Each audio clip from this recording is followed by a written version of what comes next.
A teacher originally from Minnesota who moved to Ukraine last November is safe tonight after being detained by Russian forces while trying to flee the war-torn country. Tyler Jacobs' mother says her son is now in a NATO nation and has been reunited with his Ukrainian wife and daughter. Tina Hauser, whose son has surely been through a terrifying ordeal, is joining us now live tonight. Thank you so much for being with us, and we're glad the story came to the conclusion that it did. How are you doing, and how is Tyler doing tonight? I'm doing much better after hearing his voice the other night, and he's finally getting some sleep and is happy to be with his wife and daughter again.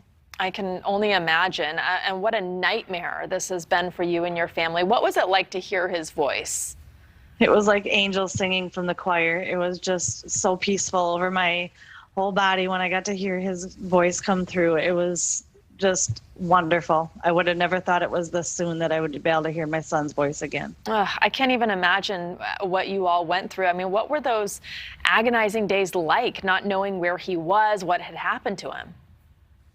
It was very stressful and very hard on the whole family. I mean, everybody was so worried about him and hoping that he was not being harmed or physically detained more than just in a jail. But we found out that he was being taken care of very well and that he was all safe and sound in the jail every day.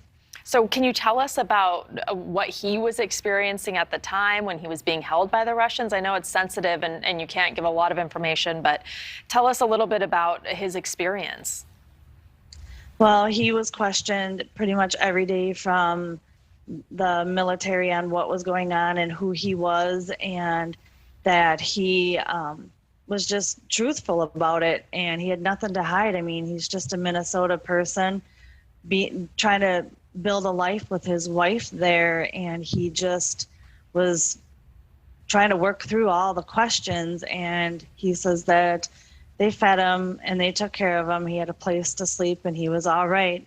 He just did a lot of thinking over those 10 days that he was there. Yeah, the things that must go through someone's head in that situation are unfathomable to most of us. And I know his wife is Ukrainian. What do they plan to do now? Are they going to move to the States? We are helping them to get their visa so her and our daughter can come back with my son and live a life here in the United States together. And then they'll be safe here on our U.S. soil. And that must be the sweetest thing for you to hear as a mom, to have the whole family there. What did he tell you in the days and weeks before he got on that bus? I mean, he was there teaching, building a life, as you said, in Ukraine. He had his family there, and then all of a sudden, the Russians invaded. Well, you know, they didn't know exactly when they were going to invade, but through those weeks before he left, you know, he was showing me videos out their windows of the helicopters and planes flying over. You could hear the tanks and the fighting and the bombs going off. It was pretty horrifying, you know, just for me not being there. I can't imagine how horrifying it was to actually hear all that all the time, every day. It must have been a pretty helpless feeling, though, for you, too. It was very horrifying because it's like, what happens? I mean, he said that they were walking around where they were living. The Russians were walking around, and it's like just horrifying knowing that they could just take him out of that house at any time they wanted to, and who knows what would happen next. Yeah, and so obviously they made the plan, he made the plan to leave, and then was his wife staying behind with the child? Yes, the bus was there only to pick up the foreigners, and so he had to say goodbye to his wife and daughter, and then he got detained in Crimea at the one checkpoint, and then we didn't hear anything from them until that Monday after he was detained, and found out that we didn't know where he was, what was going on, who to contact. So right away, I reached out to Amy Kobashaw's office, and they started the ball rolling for all of us. And what about the other foreigners on that bus? Have we heard about what happened to them?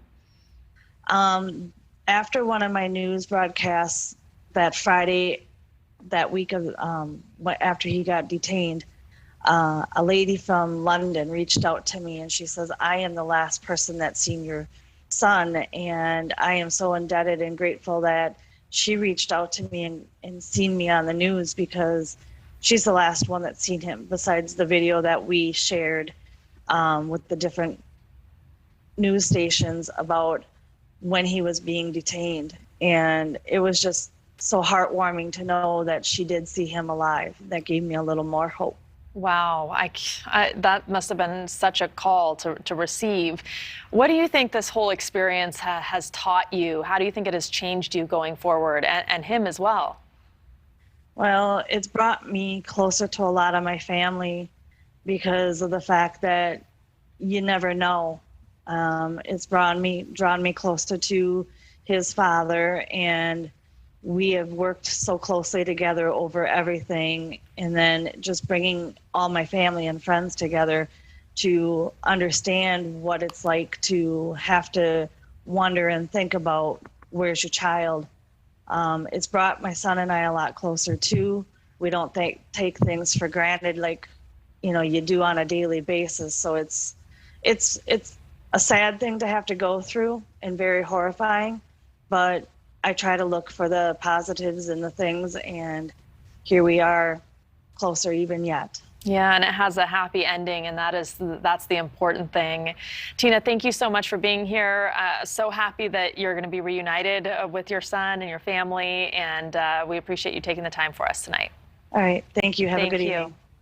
Thanks for watching. Click the red subscribe button below so you can get more of NewsNation's fact-driven, unbiased coverage.